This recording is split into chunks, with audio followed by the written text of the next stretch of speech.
Olá, meu nome é Cássio. Olá, meu nome é Daito. E bem-vindos ao Cidade Pode Mais, o nosso podcast semanal que fala tudo sobre o mundo da inclusão, traz pessoas com deficiência, pessoas estudiosas na área, e tudo que tem a ver com essa inclusão, que é uma coisa muito importante, né, no mundo que a gente vive hoje em dia. E hoje nós vamos, em primeira mão, aqui entrevistar, né, conversar com um colega nosso que é surdo praticamente desde que nasceu, né? Já faz mais de 50 anos, que é o Paulinho. Tudo bem, Paulinho? Tudo certo? Bom, Tudo ótimo. Queria agradecer o Paulo, né, por Claro. ter aceitado o nosso convite. E já começo perguntando qual que é o seu sinal, Paulo?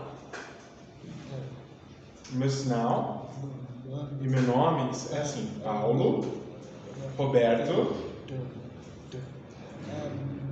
Américo, e este é meu sinal. Ele é composto. E eu trabalho aqui pela Rematur, pela cidade de Júnior. E você poderia contar para nós como que você ficou surdo? Só antes disso, rapidinho, eu só vou interromper. A gente está novamente, né, com o nosso intérprete, nosso fiel intérprete de Libras, Felipe. A gente entrevistou ele no último episódio, inclusive a gente está gravando um atrás do outro, a gente já está deixando gravadinho. Então, obrigado por proporcionar pra gente essa interpretação novamente, né? Com certeza. Sem Isso, esquecer gente. dele. Pra mim é um privilégio e um prazer estar aqui junto com vocês. Então, voltando pra pergunta, qual que era mesmo? Queria saber, Paulo, se você poderia contar pra gente como que você ficou surdo, qual a sua história, quantos anos você tinha ou se você já nasceu assim? Então, desde o nascimento, né? Eu nasci, quando bebê eu fiquei com uma febre muito forte e fiquei surdo. Então eu não lembro da época que eu ouvia.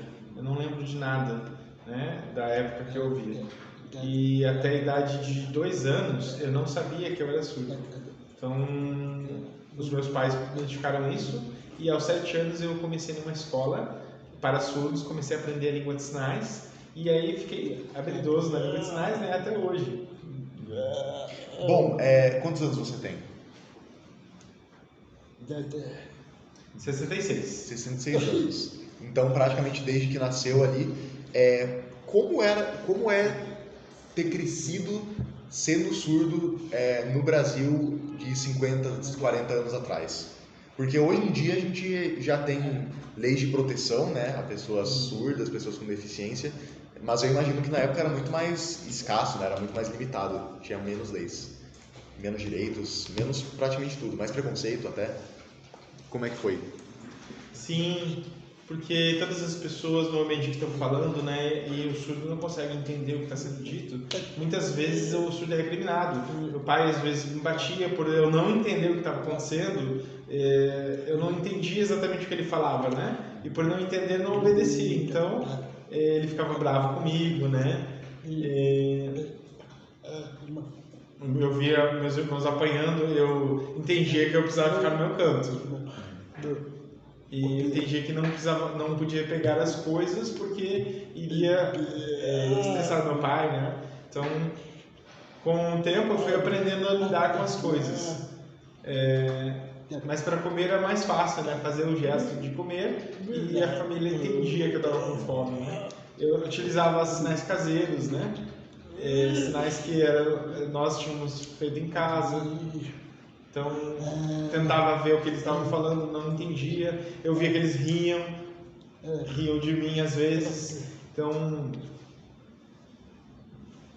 às vezes ficava quieto no meu canto, né? Porque não tinha uma comunicação. E entendia que tiravam sarro de mim porque tinha um pouco de preconceito. Eu queria brincar com as crianças também, né? Queria fazer a mesma coisa que eles estavam fazendo, mas era excluído das brincadeiras, eu ficava triste, né? Por não ter comunicação com eles, né? Uma barreira comunicativa. Então, eu ficava sozinho. Depois, eu me mudei e aí fui para a escola de surdos e vivi com os iguais, né? Então, eu me senti muito bem. Então, você é o único surdo da sua família? Ou foi o primeiro? Essa família é ouvinte, né? O único surdo da família. Todos são ouvintes. E você tem filhos? Isso, tem 4 filhos. E hoje, como que é a relação com a sua família? Sendo surdo, algum deles sabe Libras? Como que vocês se comunicam? Tem comunicação sim, porque a minha ex-esposa também é surda, mas a minha cunhada, ela era surda. A minha ex-esposa era ouvinte, mas a minha cunhada era surda. Então, a família aos poucos foi aprendendo algumas coisinhas de língua de sinais, né? Como feijão, arroz, alguns sinais específicos, né? Depois foram aprendendo. A minha filha, ela sabe sinais, ela se comunica muito bem comigo. Também eu ensino os meus netos língua de sinais para que eles aprendam, né? Eu amo muito os meus netos. Ah, que fofo. Inclusive isso ajuda muito na família, né? Ter alguém que conhece Libras e praticamente age como uma espécie de intérprete ali, sem o lado profissional, né? Mas mais para agir exatamente como mediador, né? Assim como a gente estava falando na entrevista passada, como mediador da conversa para facilitar a comunicação. Eu acho que é muito importante, né? Então, eu queria saber quais que foram, assim, que você considera as principais dificuldades da sua vida, além de estudar, como que foi na escola. Eu sei que você também tem uma história com construção civil. Gostaria de conhecer a sua história, assim, as dificuldades que você enfrenta até hoje, assim, no dia a dia, sendo surdo. Trajetória de vida, assim. Sim, tem muitas dificuldades, sim. Bastante, porque para você aprender uma profissão, você precisa aprender visualmente. As pessoas não têm instrução, né? Não tinha informação. Eu aprendi a profissão de eletricista, encanador, pedreiro. Eu fui aprendendo por observar, né? Porque eu sempre achei que era importante eu trabalhar, ter a minha renda, né? Então eu aprendi observando as outras pessoas. E como você entrou nesse ramo de construção civil, de eletricista? O que te fez ir atrás dessa área? O que te fez perseguir esse tipo de profissão? Já que a gente entrou nisso. Então, eu vi que tinha um curso, né, na época, entrei nele, aprendi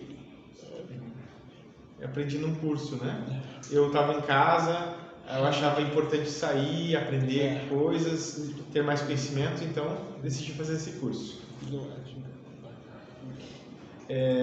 Aí recebi ajuda da minha filha, né? Às vezes, quando eu precisava ir ao médico também, eu chamava a minha filha para que ela interpretasse para mim. Era isso. Legal. E como que você se sente, assim, quando você vai em algum lugar e você não tem alguém, assim, que saiba se comunicar em Libras e você precisa, às vezes você vai, sei lá, no médico ou numa loja e não tem a pessoa preparada. Como que você age nessa situação? Sim, já tive muitas experiências assim. Normalmente chamava minha filha, né? Mas quando ela precisava ir para o trabalho e tal, eu ia sozinho. Eu faço um esforço de me comunicar escrevendo. Às vezes a pessoa não entende o que eu quero dizer, né? E às vezes compromissos que eu tenho, a pessoa escreve para mim lá e isso traz comunicação. Às vezes eu perco compromissos no médico porque faltou comunicação, faltou entender, faltou interpretação. Então isso é complicado porque as pessoas...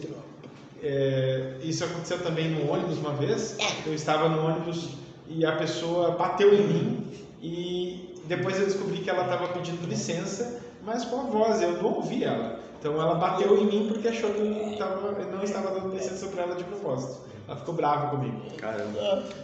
Porque você, né, já sabe muito mais que, imagino, qualquer outra pessoa, que os ouvintes, eles têm bastante dificuldade em compreender Libras, até por causa da velocidade com que é falado. Se eu estivesse, por exemplo, vendo só o Felipe interpretando, eu não iria conseguir compreender 100% do que ele fala, bem pouco, na verdade. Mesmo tendo aprendido um pouquinho de Libras, né, ainda é complicado, né, ainda é bem difícil, até por causa da dificuldade que vocês falam em Libras. Mas eu imagino que quando você vai conversar com alguém ouvinte que não tem assim mínimo de conhecimento de Libras, deixa de ser Libras e se torna uma espécie de mímica, né? E eu acho que isso abre margem para coisas engraçadas que podem acontecer. Você tem alguma outra história, fora essa do ônibus, você tem alguma outra história que seja engraçada, assim? Sobre, sei lá, pessoas que te interpretaram errado ou alguma coisa desse gênero que aconteceu?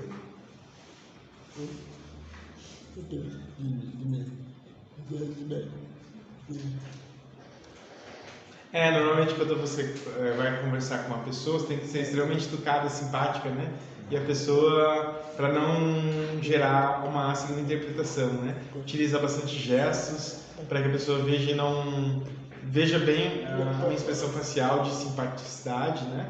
E às vezes a comunicação tem que ser bem breve, não traz uma comunicação complexa.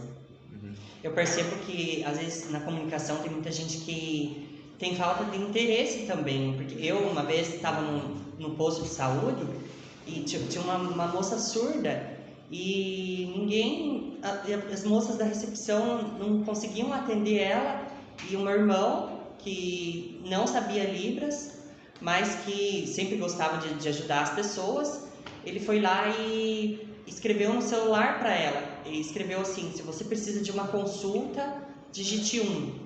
Se você precisa tomar a vacina, digite 2. E daí ela digitou 2. E daí ele escreveu de novo no celular: se for vacina da gripe, digite 1. E se for vacina da Covid, digite 2. E daí ela digitou 2. Daí ele só falou para a moça da recepção: olha, ela veio tomar a vacina da Covid. E, nossa, as moças ficaram assim impressionadas no meu irmão ter essa capacidade, né? Que é uma coisa simples, mas não sei, você percebe que às vezes as pessoas têm falta de interesse também em se comunicar? Assim, de tipo, nem tenta. Sim, eu percebo que muitas vezes eu escrevo para a pessoa, né? Seja família ou amigos, a pessoa se esforça em entender e tal, se mostrar, né? Mostrar em português, ela entende. Então, isso causa um certo alívio, né? O fato de a gente poder conversar em português escrito, né? Isso ajuda bastante. E como que você faz para assistir, assim, quando não tem interpretação em Libras, daí no caso você só pelo visual daí? É pela leitura labial? Eu acho que é bem difícil a leitura labial, pessoalmente. Mas... Na verdade, eu não gosto muito de assistir, né? Justamente para não entender. Então, eu gosto de passar mais tempo com os meus netos brincando. Então, hoje em dia tem a legenda e tal, mas não tem interpretação e muitas TVs não tem, né? Então, eu perco bastante da informação. Às vezes, eu assisto novelas, porque eu consigo entender pelo contexto, né? Mas não assisto muito. Você conseguia, tipo, em teoria, assim, não sei, assistir uma novela, alguma coisa, e entender mais ou menos o que está acontecendo pela leitura labial?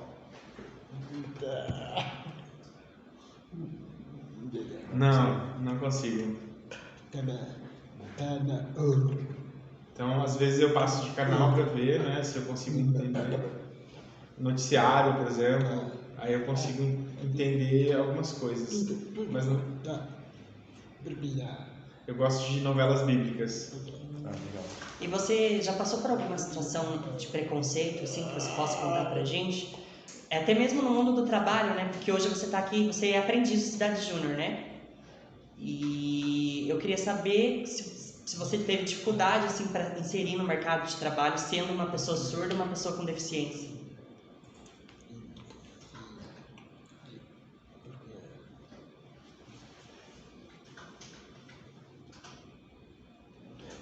Eu já aconteceu alguns atos, né, de preconceito.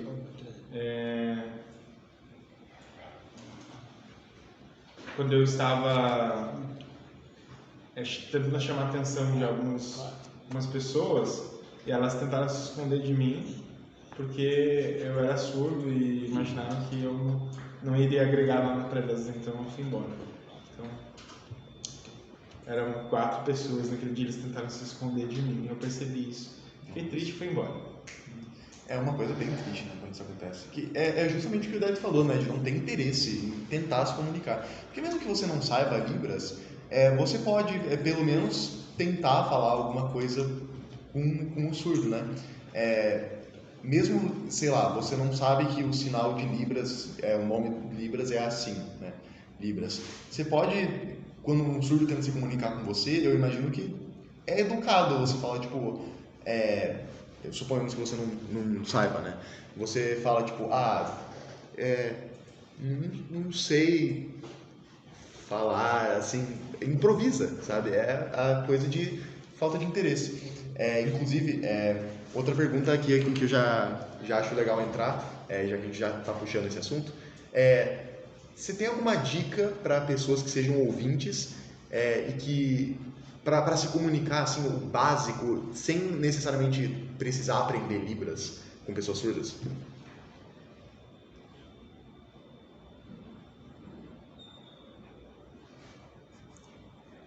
Então, daria a dica de que eles podem escrever o que eles querem aprender e escrever para um surdo, e se ele souber português escrito, ele vai te dar o sinal, né? O sinal de amigo, o sinal de primo, então você pode começar a aprender assim. Se você não sabe nenhum sinal ainda, você pode escrever para um surdo e falar, qual é o sinal disso aqui?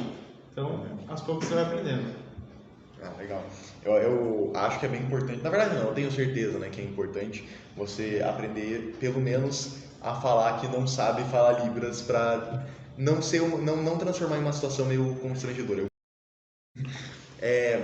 Sei lá, um surdo tenta se comunicar com você em Libras e você fala, não sei Libras, já ajuda bastante, né? Ele já vai ser menos constrangedor, eu imagino. Menos constrangedor, menos estranho, assim. É necessário ter bastante confiança, né, fé e ter contato com os surdos. É ótimo. É que para aprender qualquer linguagem, né, aprender na prática é a melhor coisa a se fazer. Que daí você tem um contato com aquilo de verdade, né? Você vê as pessoas comunicando com aquilo de verdade, e já sabe tudo aquilo de verdade e já consegue ir traçando assim paralelo, já consegue deduzindo as coisas conforme você vai aprendendo. Inclusive foi assim que eu aprendi inglês e é assim que eu recomendo as pessoas aprenderem qualquer outro tipo de linguagem. Inclusive, já falando sobre inglês, como os nossos telespectadores talvez não saibam, a ASL, que é a língua de sinais americana, né, American Sign Language, é parecido com Libras, só que lá nos Estados Unidos. É uma língua de sinais, né? Porque tem, como o Felipe falou na outra entrevista, as línguas de sinais não são iguais no mundo inteiro. Em vários lugares do mundo tem línguas de sinais diferentes. E eu sei, né, que eu trabalho com você, que você está aprendendo lentamente, você está aprendendo inglês e ASL. É muito diferente de Libras, como é que é isso? Tipo, se você estivesse conversando com alguém que só sabe ASL, que não sabe Libras, com um gringo, você está conversando com um surdo gringo, você conseguiria entender mais ou menos assim o que ele está falando ou é muito diferente? Eu estou aprendendo, né? Estou em processo de aprendizagem. Então, porque os idiomas são diferentes, né? Eu estou aprendendo do início do básico ainda, né? Aqui no Brasil se chama Libras, né? Lá nos Estados Unidos é a ASL. Então, e também tem o inglês, né? Por exemplo,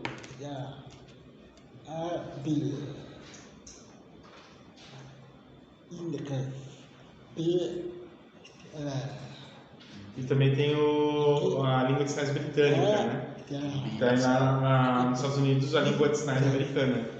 Aqui no Brasil, Libras. Então, cada país tem a sua, né? Então, a gente aprende um pouco para poder se comunicar com os surdos de lá.